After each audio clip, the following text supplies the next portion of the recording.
Hey, yo, what's up? It's your boy, Sir, of the 2020 Podcast, LLC. Please say the LLC. And before you listen to this episode, I just got to let you know, I need you to stop what you're doing. Go to blkrenaissance.com, and I need you to shop for the culture. That's right. Anytime you use the promo code LLC20 at Black Renaissance Clothing's website, you will get 20% off your order. Off rip, no questions asked. So do me a favor and do it for the culture. Peace. Hey, this is KJ, and I have a question for you. When was the last time you got something nice for yourself? That's what I thought. So why not visit www.theblurredsyndicate.com and get something that will help you express who you really are. They've got shirts, mugs, purses, mouse pads, and even aprons for the grillers of the family. So, if you're a fan of anime, pro wrestling, or hell, even the Golden Girls, the Blurred Syndicate has got you covered. Also, if you use the code LLC20 at checkout, you'll get 20% off your order. So what are you waiting on? I got mine. Come get yours. And remember to join the BS.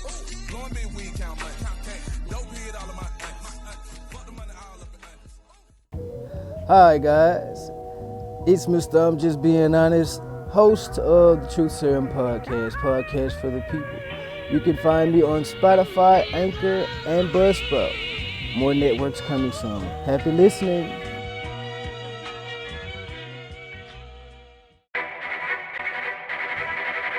The self-destruct sequence has been activated.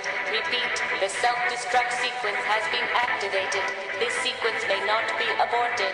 All employees proceed to the emergency car at the bottom platform. Okay, we lit it just like a fuse, so no need to pick and choose. Welcome to 2020, where we do more than interviews. The hottest be coming through, jumping knowledge on all that you get. A peek at the front of you with the truth that they offer you. Yeah, hands up, we doing it for the culture. To give artists and businesses more exposure.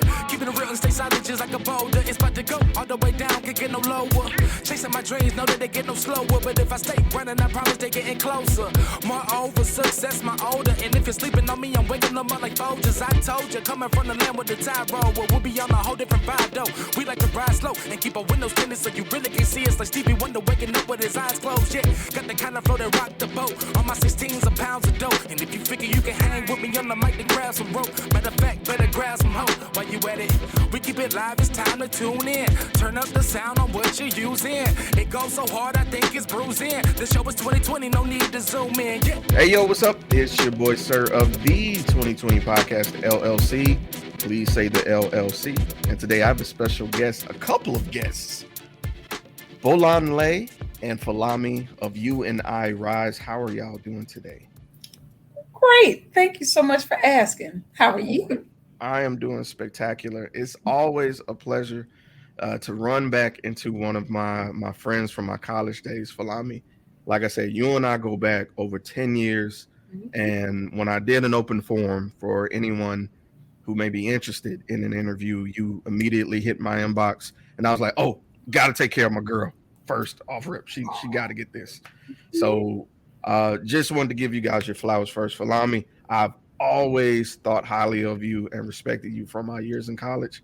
You may not have known, but you were an absolute instrument in one of the reasons that we would treat people the way we want to be treated, because there was something about you that you carried yourself with the majesty that we had to reflect. So I just wanted to give that back to you right here, right now. Thank you. Wow. I'm proud problem. of what you've been doing here on your platform. So yeah, that's what we're here about. So we're going to get on into this interview. U&I-RIse. So before we even get started, if someone was to ask what it is this organization was about, what would you guys say? Well, I would say that it's about what it's about is contained in the name. U&I-RIse is an acronym, and it stands for Unapparencies and Intra-Racial Insight Sensitivity Education. Ooh. Now, what is all that? Well, it begins with the U, unapparencies. It's a word that I actually made up, but it's made up from the root word apparent. So apparent meaning evident, able to be seen, and that kind of thing. And unapparent means not able to be seen. You know, And so we put C's, CIES at the end to mean things or conditions that are Mm, unapparent, that are not easily seen, that are hidden. Okay. And then intra-racial. You've heard of interracial, like interracial dating mm, or or that kind of thing that's between the races. Intra-racial is within the race. So mm, uh, then after that, we're talking about insight and sensitivity and education. So basically, it is U&I-RIse exposes the things that are hidden, that are not easily seen between us as Black people, and helps us to gain a more gain insight into our condition and adopt a more sensitive approach as we work together to provide what we need for ourselves. So when I'm speaking just regularly, I say that U&I-RIse is an adult education and training company that solves Black American problems at school, work, and in mm. the community. Okay. No, I love that explanation because I think the best way to heal and connect with others are to look within and identify the common ground between ourselves as a people. So I think that's really cool that you focus on that. That's really nice. Okay. Indeed, indeed. And I love this work. It gives me the opportunity to be self-reflective all the time, and to share that with other people, because it helps to foster self-reflection and problem solving. Self-reflection for the problem solving and working together to do that. Okay.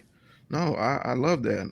You're creating bridges by defining that gray area and placing names on it, helping people traverse that area. That's cool. I Okay. love how you put that. All right. So let me ask you this. How long have you guys been an organization? Okay, well, U&I-RIse was formally founded in 2011, but I Mm, started the work back in 2007 with the publishing of a really small, quick, easy reading booklet for parents that mm, it talks about the one thing that we can do that dramatically improves our effectiveness as parents. Makes life easier for the child, makes life easier for us as parents, it makes life easier for anybody who has to deal with our child. And that, uh, yeah, that's it. It's So brilliant. it's called Tapping Our Parental Power in a Nutshell. So you see it's thin. It's only yeah. about 23 pages of reading, and so Okay. inside of that 23 pages of reading, it includes all that, that one thing that we can do that dramatically, makes a dramatic difference in our lives and in our children's lives and that kind of thing. And I started doing book readings with parents. That was back in 2007. Mm, Started doing book readings with parents, and the response was really overwhelmingly positive, and it sparked a lot of discussion. And so, listening to the discussions, I started to create exercises from those questions and discussions, and then it formed a curriculum, a parent education curriculum that um, it has since grown to this Tapping Our Parental Power manual for creating academic and life success for our children. So, okay. really, it became, U&I-RIse began with parent education and parenting at the intersection of parenting and education, or what we think Mhm. of as education, but really talking about schooling, because education begins at home. Right, right. Mhm. And with that education, it trickles down to the children and so on, fostering those relationships that we were talking about earlier. Okay. I see where you're going with this. I like this. I like I this. like it. Okay. It says children don't come with an instruction manual, but parenting should.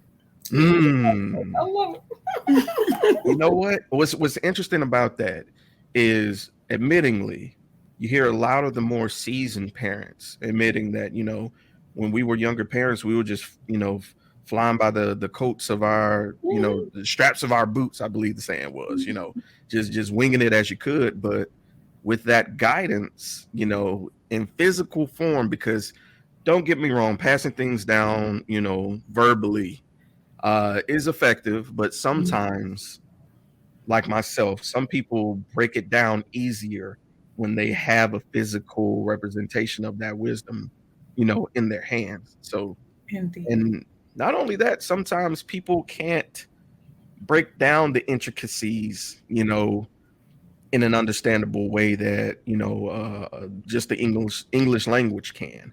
So I totally understand why putting it in that format is great. So kudos to you. That's brilliant. I like that someone actually made a pamphlet on parenting. That's smart. That's smart. Indeed, and this is really, and really it has Black parents in mind, given um, Let's our go. experience in this country, and the impact of our experience in this country, the negative impact. And I don't want to spend a lot of time talking about well, no, let me go on and say it, because Come on. as parents we don't really realize, because first of all, let me broaden the scope to say that this society, the United States, doesn't have a process that equips its people to be effective parents. Like Mm, everybody generally knows that you go to school, but there's so you generally need to know how to read. You generally need to know how to drive a car if you want to drive one. mm, There are certain things that you have to go to school in order to be able to do. But parenting, as important as it is, there's not a standard process that people go through just to get basic parenting information so that they can be minimally effective parents. mm, And so that is a reality, that this society doesn't have that process. Now, as it relates to Black people in particular, our experience in this country, we have a multi-generational and trauma filled history in this country. And mm, so not having a process uh, adversely adversely impacts us even more, just because mm, of the natural responses to trauma that are not necessarily healthy being passed down from generation to generation. We don't realize that, when we think about it, we're raised by people who were raised by traumatized people who were raised by traumatized people. And that mm, doesn't mean that the people were bad. It just means that they didn't have the information, tools, and resources to be able to provide and protect environments for our children, for their children to be able to thrive and to take advantage of the opportunities that life has. When you think about it like that, then it hopefully helps us as Black parents to be more willing to look, mm. willing to look at something like tapping our parental power. Okay. No, I think that, like we said earlier, it opens up that conversation that needs to happen. A lot of times, with the changing of leadership between generations, we can sometimes get stagnant in the generations before me did it this way. Well, Hmm. they did it that way out of necessity. Right. Things have Mhm. changed, communities have changed, more venues and ways of treating each other are available now. So we have to condition ourselves to be open to accepting a different format of And raising ourselves and our kids. So I'm fully understanding this. So I like the way, and I mean this in the most respectful way, to hear that coming from the generation before me, yes. pushing that makes me feel like I'm on the right path of having an open mind. So All thank right. Yes, you are. You absolutely are. Because being willing to look is the the the first thing that's necessary. you. You know, willingness to look. If there's unwillingness, then there's no need to go any farther. So yeah, you're definitely on the right track. All right. So let's talk about, you mentioned that, started in 2011 and up to now. That's over 10 years. That's of right. building and Mhm, branching, networking. mhm, mhm. I'd like to show those who dare to follow a dream that there are going to be obstacles when you're trying to build. What were some of the obstacles that you encountered along with this idea and pursuing it? Well, there are two main obstacles that I'd like to point out. Number one is that when you're creating something, you Mm, don't always know what you need. And so you're creating what you believe is needed. You're working to fulfill the vision that you have. And so it won't happen until you do it. But mm, once you get to working on it, then you find that, oh, I need this thing. Oh, I need that. mhm. Oh, I need this. And some things, basically what I'm saying is you're going to pay a lot. You're going to pay a lot Yeah. for Yep. Yep. for your learning, because it's really about your learning. Hmm. So you're going to pay a lot to bring this vision to fruition. And then the second thing, I mean, and it's when you think about it, it's actually a small price to pay It for is. your vision, because your vision generally, when it's we know that when it's spirit led, and we know it's around your purpose because it benefits others. Right. Okay. And so when you think about that, because it's for the purpose of benefiting others, whatever you pay for it is just going to be a drop in the bucket. Okay. It may not be a drop in the bucket to you, but but in the grand scheme of things, it's a drop in the bucket, but you're going to pay for it. Okay. It's not going to come easy, especially if it's something that is not already there. Hmm. Okay. And then the second obstacle is yourself. Yourself. Me, I am the biggest obstacle to my business. Mm, I am, without a doubt. Okay. And and that's because of my habits, my attitudes, my limiting beliefs, my, the decisions that I make on a day-to-day basis are either going to help open the way or they're going to delay. mm. That needs to be a T-shirt. Ooh. Right. I mean, because Good. of course we're her with the business, but you know, I said it all the time about me and the things I would like to do as well. So that's just if everybody could realize that, like, you really are your own opposite, like You're so right. gigantic. Yeah, you have all the work you can handle just dealing, controlling this right here. Control it, Hmm. you know, get to know it, control it, you know, make and make you your friend, make yourself your friend. You're going to have all of the different things. You're going to have your weaknesses. You're going to have your strengths. You're going to have your challenges. You're going to have your victories. You're going to have your all of the things that a person has. We're going to have them. And so uh be your own friend. you know Treat yourself like you treat your friend, encouraging and that Hmm. kind of thing. We do a lot of, sometimes we are our worst critic. But if we remember why we're doing what we're doing, Hmm. and talk to ourselves like we talk to our best friend, like we're talking to your best friend. We wouldn't be so negative talking to our best friend about the mistakes that they make, and things of that nature. So Right. so yeah, so yeah, I'm my biggest obstacle, and everyone is their own biggest obstacle when it comes to bringing their vision and their purpose and their passion to light. I agree with you wholeheartedly. I was faced with a decision I had to make involving the financial drop in the bucket, where i- anytime you have to make a decision over a certain amount as an adult, you have to kind of, okay, wait a minute now. You got to scale back.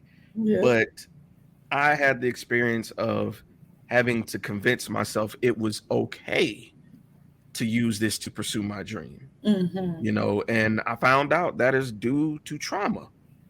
Didn't even know that until recently that I had those feelings. So I appreciate that not only are you encouraging others to, in this interview, to get out of your way, but finding out the root of some of those doubts aren't just because of you. They have to do with where you've come from. Indeed. You know? Indeed. And one thing that I did, because if anything, I probably was on the opposite side of that. I would, quickly invest in things that I believed would help grow the business. But sometimes I wasn't at that level to really take advantage of some of those things. And so that's a part of, your learning. Sometimes we would think, oh goodness, I just wasted all that money. Well, I had a nice lesson there, and so I put a measure in place now in the form of my friend Angela, who's an accountant. If I can't justify this expense to her, then I won't do it. But it took me a while to groom her to help me to do this, because she's like, you're in business, you do that. No, I need some help. No, I need, because we're talking about something. She's very, very, down to earth and practical about it. Like, okay, now, and she's really disciplined financially. So sometimes, like it sounds like it's hard for you to make a large purchase or make a, investment. So you may need that other person on the side that, you understand what I'm saying? Yes, ma'am. 100%. On the side of that, I needed the one to rein me in. You may need the one to push you forward, that kind of thing. 1,000,000%. To know what we need, Right? Because we can't be everything that we need. That you spitting facts right now. Spitting facts right now. All right. So we've talked about the obstacles. Let's shift the conversation to more of a personal sense, because when we hear things about entrepreneurship, we get to see the work side of it, but we don't get to hear about the attempts to balance your personal life with the business entrepreneurial side. So how do you manage to pursue that balance, or how are you doing in your pursuit of that work-life balance? Well, I can say that it's a lot easier for me now because my children are grown. They're grown and gone, so and when they come back, they're coming back and they're still grown and gone. I'm not having to I don't have the responsibilities of day-to-day parenting. So that's, it wasn't always like that. Like when I wrote the book in 2007, I was actively parenting and I stopped.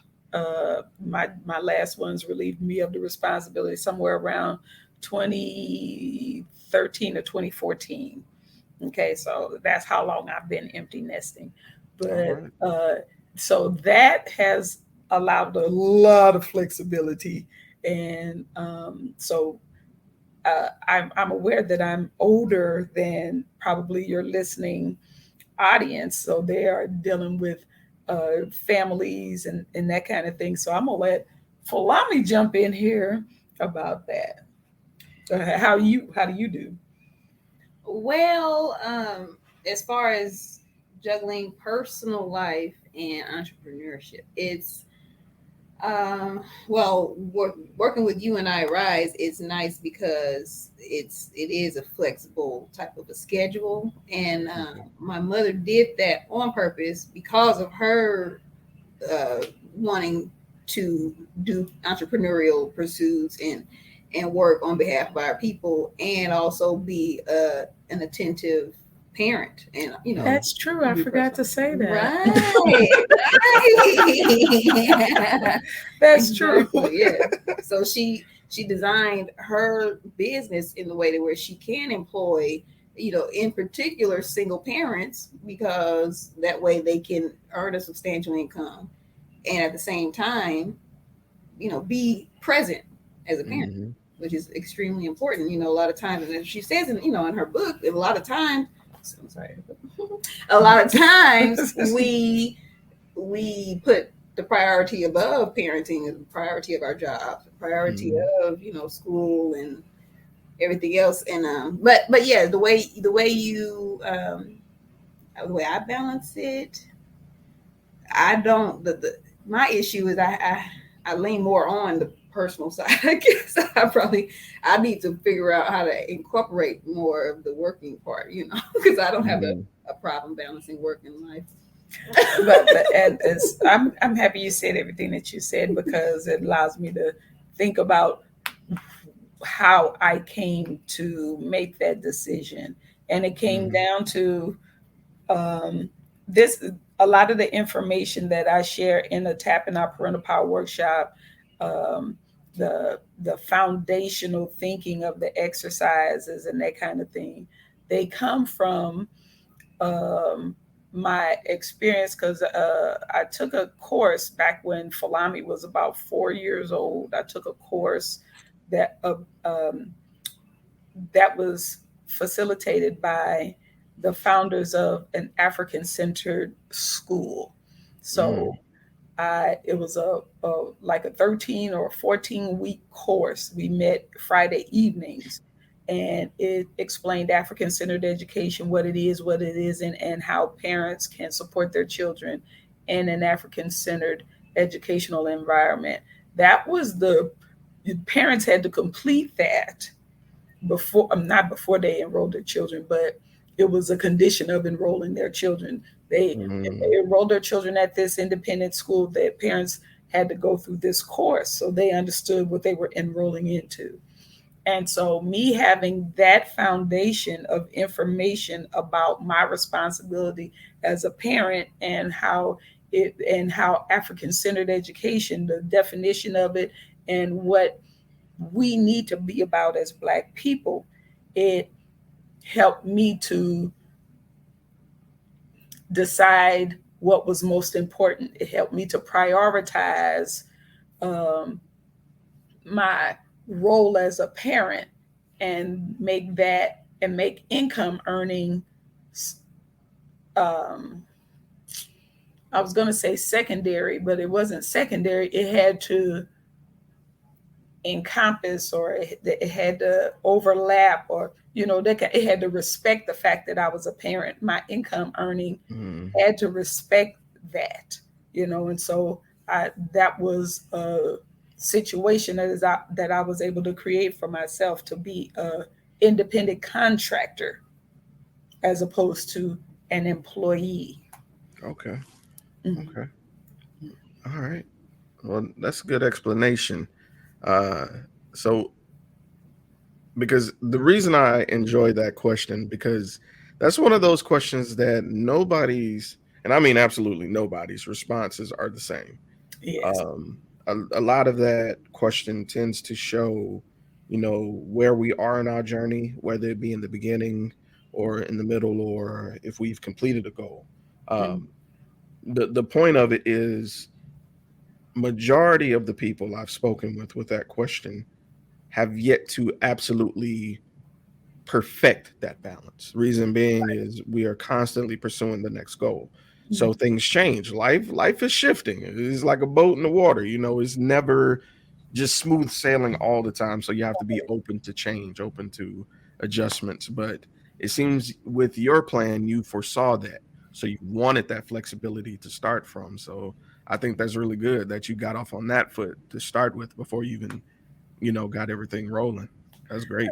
Well, yes, I had to, once you learn information, once you learn uh, uh, information about your responsibility as a parent, it's hard to ignore it when you're faced with challenges. You can't really let that particular responsibility go. You can't, kind of turn your eye once like, for example, parents' overarching responsibility to children.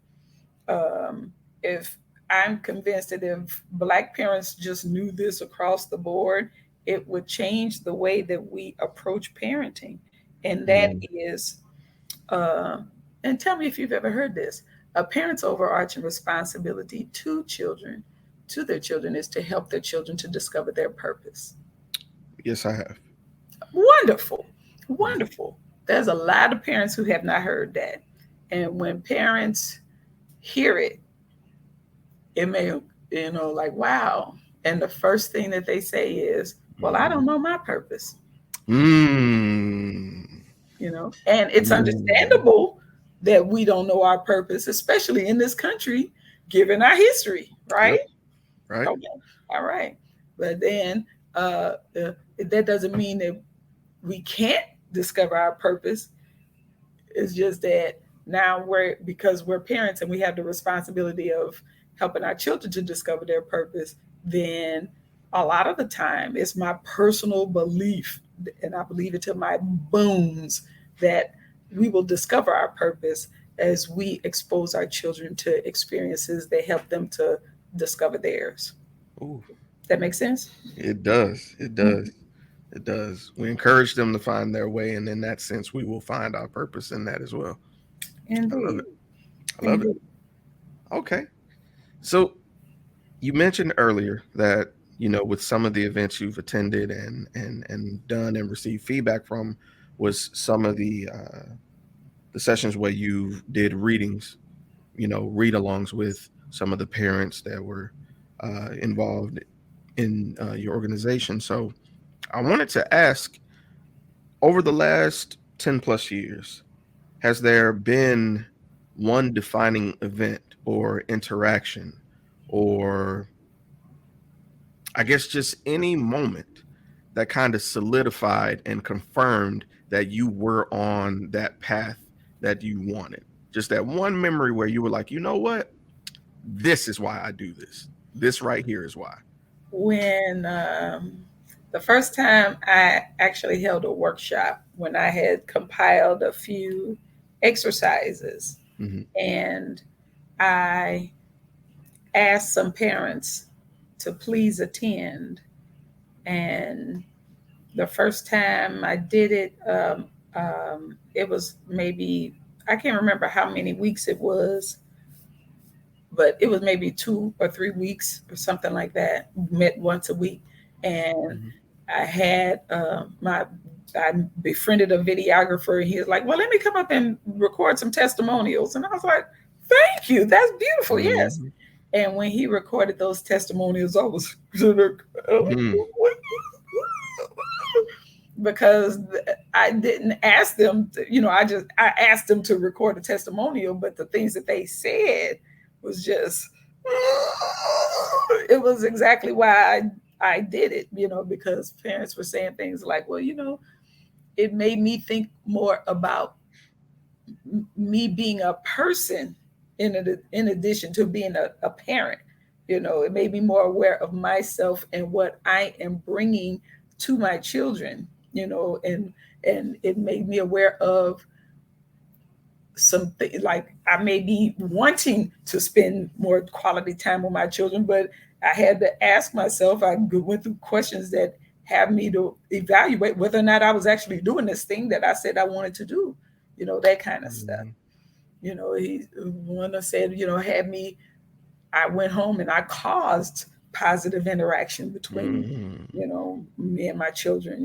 If I wasn't yelling at them, I wasn't talking to them. But now I'm, one parent said, I used to yell and cuss at my children. I would yell and cuss. And now, wow, I take it back. And one father, he hardly said anything, but he said, if a lot of parents took this class, there'd be a whole lot less violence. And I was like, that's powerful. Yes. Hearing people talk about their experience with the courses, and it happens every time I do it. I'm always confirmed that, do this. So yeah, the first time was back in, I want to say 2012 maybe, when we had that first recorded parent testimonial. That was the defining moment. and I feel that every time I complete a workshop, or every time, something like whenever there's a group of parents and they're giving their feedback. Let me know this. Because we do a parent orientation at a local African centered school that's part of the St. Louis Public School District, and every time I love this one lady who's like, I feel drove. She has 8 children. She's just like, everybody that takes it this is a 2-hour course. This is not even a big workshop she was talking about. Oh man, 2-hour series of videos, and overwhelmingly the parents are, first of all, they say every parent needs to see it, and they say, I didn't know this information. My parents didn't teach me. Why? Of course, because their parents didn't know it. Right. And it's just basic parenting stuff. It doesn't even go into, like I said, this 2-hour presentation doesn't even go into this, the full 15 right. hour. But it's very impactful. And all of them, everybody needs to see this. I love it. I mean, that one woman, this is wild. I feel drove. This like, how come nobody tell, And one time there was a parent, because this is a school orientation, the parent, a grandparent and the parent were both present in the orientation. Ooh. And the grandparent apologized to the right there. Right, exactly. Right there. Ooh, man. I made some mistakes with you, and yeah, sure.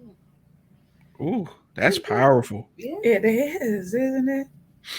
Man, just imagine the conversations, and don't get me wrong, the ones amongst you are phenomenal to hear, but imagine just thinking about on the way home.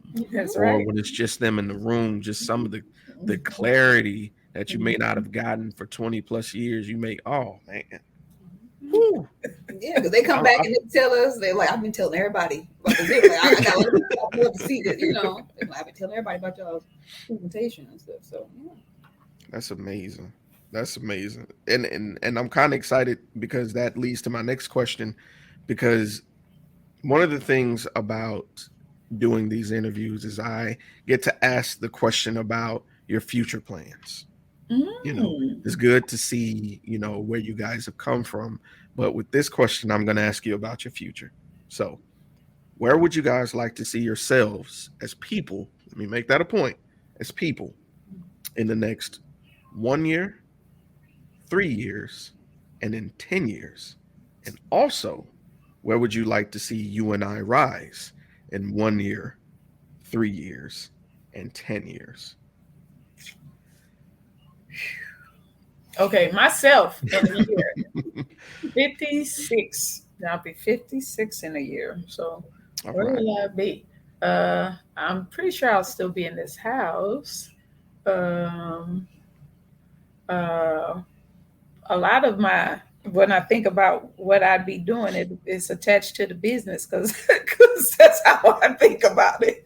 Like, where would we be? But let me stay personal, because when I think about it, myself in this house, the interactions with my family, that's what I'm thinking about, because I have a lot of family in this house, and I expect more family in this house. So it would be family-oriented activities more, or even, continuing and more and growing our family working together, because we do have some goals as a family that we're setting and working to meet, and that kind of thing. That's one of the things that I'm most proud of as a mother, that my children and I, we talk closely enough to set family goals and that kind of thing, and so we're working toward fulfilling them. And so so that's really all of them. 1, 3, and you said 1, 3, 5, and 10. No, he said 1, 3, and 1, 10. 3, and 10. 1, 3, and 10. It would be building on those things, because those are the things that I've I've always been involved in, family goals, um, be they individual goals like, uh, achieving financial stability to be able to do things like buy property and, you know, Mm. uh, making sure that we have the things that we need, kind of stuff. And working together to do that. Working together is really, it's an important value for me. Uh, yeah, yeah. Now it's easy for me to talk specifically about U&I-RIse and the goals that I have for U&I-RIse. Okay, In a year, let's you go. know, we're gonna need at least uh, 5 active contracts with school districts, with Okay. this particular program that Folami was talking about, the school orientation kind of thing, because I don't know if you know, but nationally, more than half of Black children are failing in school because they read below their grade level. And Mm. in uh, metropolitan areas where there's a sizable Black population, like here in St. Louis, in St. Louis public schools, uh, I think across the district, I want to say 75% of Black children read below the grade level. There are some schools where 90% of the children who are enrolled read below the grade level. And so that's a community problem. And Mm. so we've set goals around helping to solve that problem. And our contribution to that goal is to get adults on the same page, because that's an adult problem. It's a community problem. It's not a child problem. Children are the ones, we're looking at our children, we're looking at the progress of our children, and we see that that's a problem, but that's not their problem. It's our problem, Right. because we have not created and protected environments that allow our children to thrive. And it doesn't just show up in school. That's just a place where we can see it, you know. Okay. So that's an easy data point to be able to point to. And that's why our work mainly up to this point has been with schools, because schools are the ones who are feeling the impact and being blamed for what's really a societal and a community shortcoming. Okay. Mm. So we're measuring that in contracts. We want 5 contracts in a year. We want, like 20 contracts in 3 years, that kind of thing. So that's a numbers thing. And the other goal with U&I-RIse is wrapped up in what Folami already said about employing parents, employing Mm. parents, single parents in particular, but basically so that we can have full part-time work for full-time pay, so the parents Mm. can focus on the main task of being present to raise children. Because we take our children and we funnel them off to whoever is providing some type of supervision while we go and work, and that that's not really working right now. That's not working. Mm. It doesn't allow us to strengthen our relationships with our children. It doesn't allow us to learn them and have them learn us, and us learn how to work together and grow together and that kind of thing. Mm. This society is becoming increasingly child unfriendly. I don't know if you noticed that, but Yes. is comedians and listening to shows, it's like, oh, these kids, oh, I hate kids, I hate kids, fuck these kids, I don't like, Mm. oh, babies, oh, I don't like them, that kind of thing. There's a lot of that going around. There's a lot of that. And what is the impact of that? We're not talking about I can talk forever about this thing right here. And shoot, the rise in pedophilia, the rise in, human trafficking. That's the Yes. new word for slavery now. That's a new word Hmm. for all of that. But yeah, yeah, and all of this is aimed at children. That's but that's stuff that adults are doing. Right. You know. Right. Mhm. Mm. Well, me myself personally, In 1 year, I would like to have a screenplay completed. My first feature film screenplay. I would like to have that completed. I would like to also be on the path. I mean, that would put me on the path. Well, in a year, I would like to have made good gains in my. I'm not trying to be a bodybuilder. I say I like to build my body. So I just joined the CrossFit gym. So yeah, I would like to have a consistency within this next coming year in working out. Because I work out maybe a couple months at a time. I'll fall off a few. I would love to be consistent. Woo! And want to like it. And so yeah. I wish I could say I that. would love to be consistent. You and me both.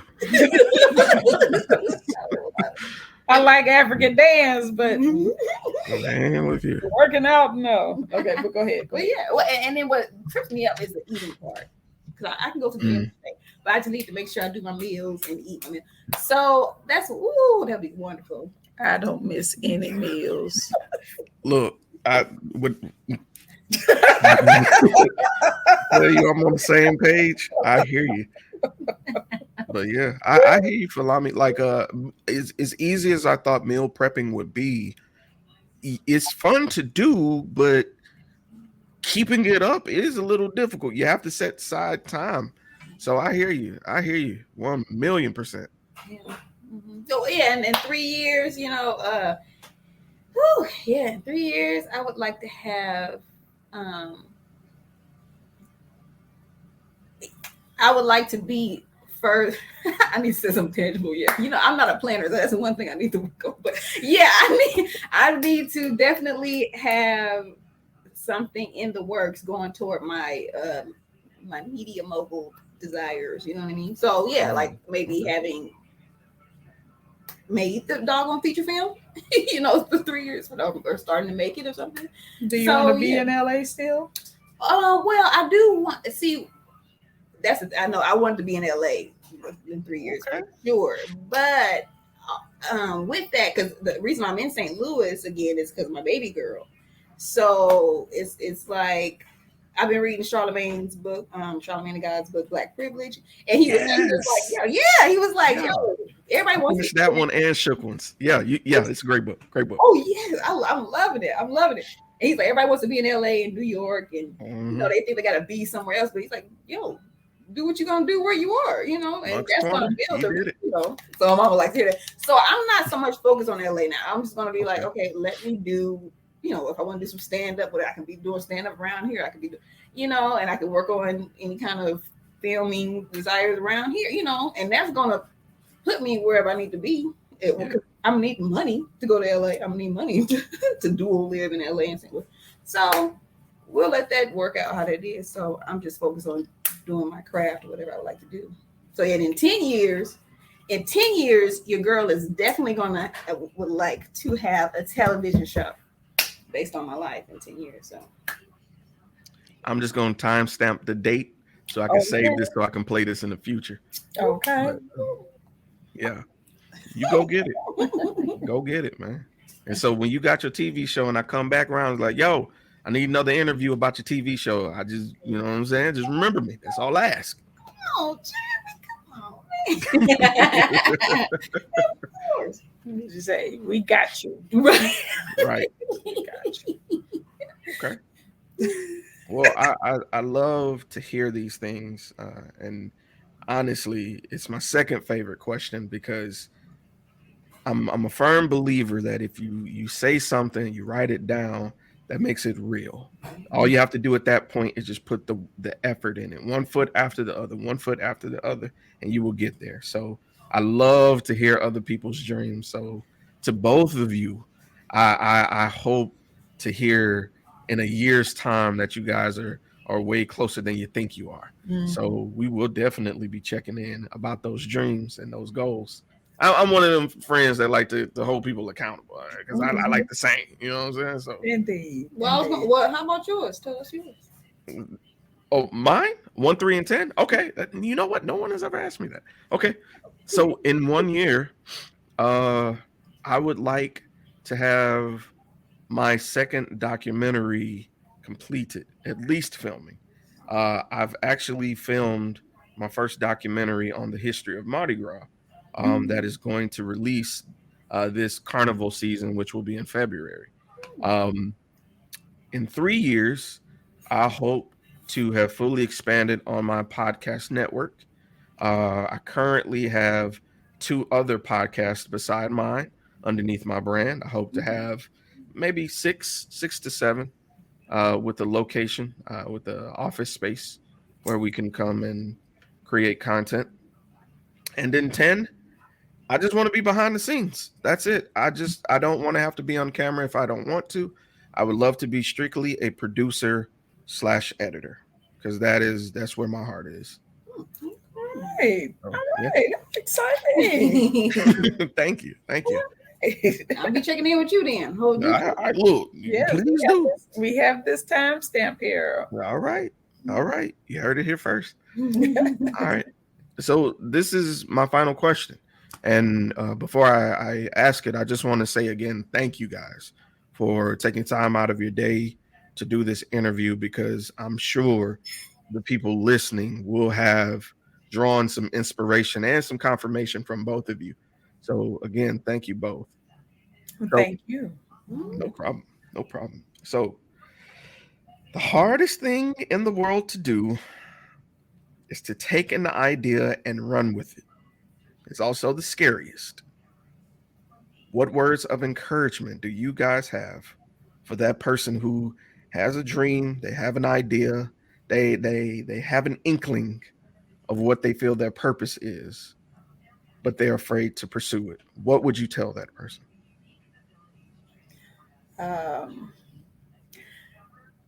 If it's aligned with your purpose, I find that you if you don't do it, I can't think of another way to say it except you'll go crazy if you don't. And so you might as well go on and start.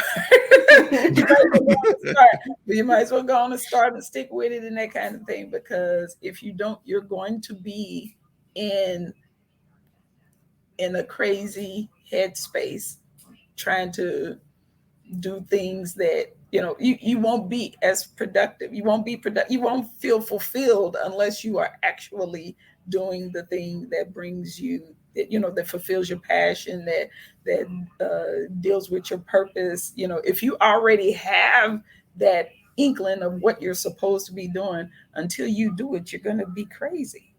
And I know that, but because with my own self, I avoided. I procrastinated. That's the word. I procrastinated writing the book. And it was. I kept hearing. I'm talking about writing this little book. I procrastinated writing it, and I kept saying, it was in the back of my mind, like, yeah, I'm going to write that book. Yeah, I know what it is. Yeah, I know, no. I know the general outline. Yeah, I know. And I kept hearing things and seeing things about parents abusing their children and stuff like that. It was just, it just kept coming, and it would come, and the more it came, I remember waking up in the middle of the night. Okay. It was like that, because if you don't do it, it's going to drive you crazy. That's the only way I can put it.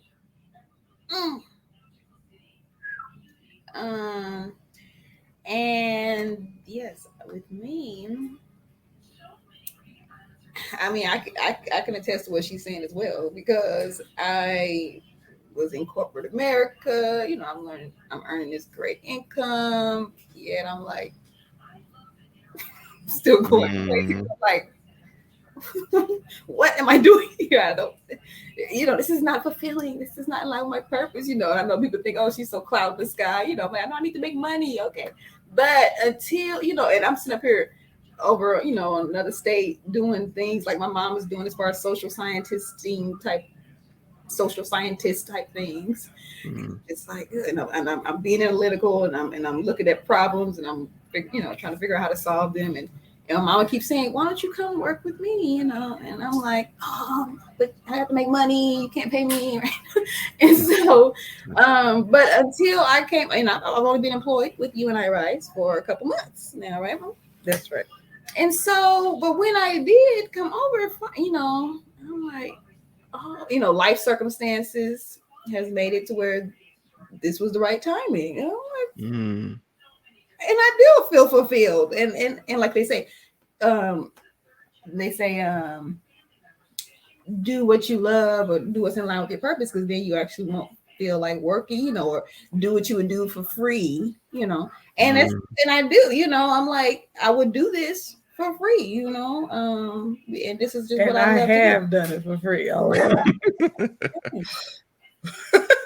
Why? Because it's just that necessary, because you have that much of a passion for it, because it is, like you said, beneficial for other people. And so that's the thing. It's like, what is in line with your purpose, like she said earlier, is very beneficial to other people. So Right. that's the encouragement there. It's like, do it. Why? Because if you don't, you'll get driven crazy. And also, it's just like, think about all other people it's going to impact and benefit. right. It's Because not for you. you are here for a reason. And that reason is important. It is needed. It's like everybody has a piece of the puzzle. We all make up together. We make up this beautiful puzzle, and everybody contributes an important piece of it. And if you don't contribute your piece, then the puzzle is incomplete and we can't get the full picture. Everybody's bringing an important perspective, an important idea, important aspect that the rest of us need in order to be our best. Where who is somebody's like, well, who are you to cheat the rest of us? You're cheating the rest of us. That's a good way to put it. I never really thought about it that way, because your blessing may be something meant for me as well. Mm-hmm. You could be cheating the world. I never thought of it that way. Mm-hmm. Okay, little mind blown a little bit there. That's a good way to put it. All right.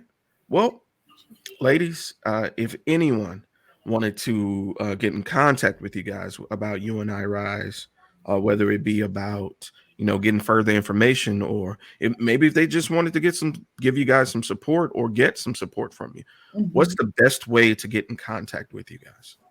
Well, the best way would be through email. And my email is bolanle@undirise.com. I'll spell it. Bolanle, BOLANLE, at letter U, AND, letter IRISE.com. So, and to spell out U&I-RISE.com. Bolanle@undirise.com. And Folami is Folami@undirise.com. There it is. I'm gonna make sure that we have both of those, whether a visual description there or in the comment section below. We will make sure that those are there, so people who have been touched by this can definitely respond back to you guys. That's right. And if you want to go to the website itself is uandirise.com. UANDIRISE.com. It gives you an overview of our three main programs. The first one, we talked a little bit about tapping our parental power. We also talked a little bit about Healthy School Home Connection. That's the one that's marketed to schools. And Healthy School Home Connection is actually a pullout of tapping our parental power. It's a small piece of tapping our parental power, but that's marketed to schools. And then there is a different training that we didn't talk about, but it has the same name as the business, U&I-RIse. And that is for businesses, for institutions and organizations with mainly Black, who serve mainly Black people, have mainly Black employees, or mainly Black members. And the purpose of that is to remove, again, the unapparencies that keep us from being able to be as productive as we can in the work environment. Yeah, I don't know if you've heard it said. I'm sure people talk about it all the time. Ooh, it is something working with Black people. Ooh, you know what? Ooh, working for Black people is something else, and there's truth to it. I'm guilty of saying it. I'm guilty of saying it. I've done it. It's true. There's truth to it. And so what we do is we have a training that helps us to explain why that is and what we can do about it, because we still have to work together to meet our challenges and solve our problems. I love how throughout this interview, community, connection, and change for the better has been the overall theme of this. So I love it. I love to see it. Thank you both again for this. This has kind of put a little bit more pep in my step today. So I can only imagine what it's going to do for our listeners and viewers. Was there anything else you guys wanted to announce or touch on? Well, I can speak about blackparentsOnTop.com. That Okay. is that there we offer, and it's growing because it's new, but we have a couple of free things coming up there. This is for specifically for Black parents. There's a PDF that is downloadable. It's a free PDF called 5 Ways We Teach Our Children to Fail. And again, that's about dealing with our children failing in school, reading below their grade level. And then there's another free webinar. There's a free webinar that we're going to be offering in a few weeks called Sex, Not My Baby. It's a way for us to approach the subject of sex education with our children, regardless of the age, regardless of our children's age. That's a topic that as parents we often avoid. And so we're taking it on head on, like, okay, this is a free webinar because parents need to get this information even before investing in any other learning and that kind of thing. So Black Parents on Top is another TOPP.com. Thank you. I'm glad you said that. Black Parents on Top, TOPP, standing for Tapping Our Parental Power. Oh, the acronyms, I love them. I'll be thinking. You own it. You own it. All right.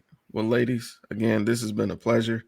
I look forward to touching back in with you. Typically, we do a check-in within about a year just to see, what's changed, what has grown, what have life brought you guys. So I look forward to tapping in with you guys again to see how far you guys have come. Oh, so do we. I'm happy to know that. Yes, ma'am. I look forward to it. All right. Well, with that being said, this has been Sir of the 2020 Podcast LLC. Please say the LLC. Bolanle and Folami of U&I-RIse, and we are out.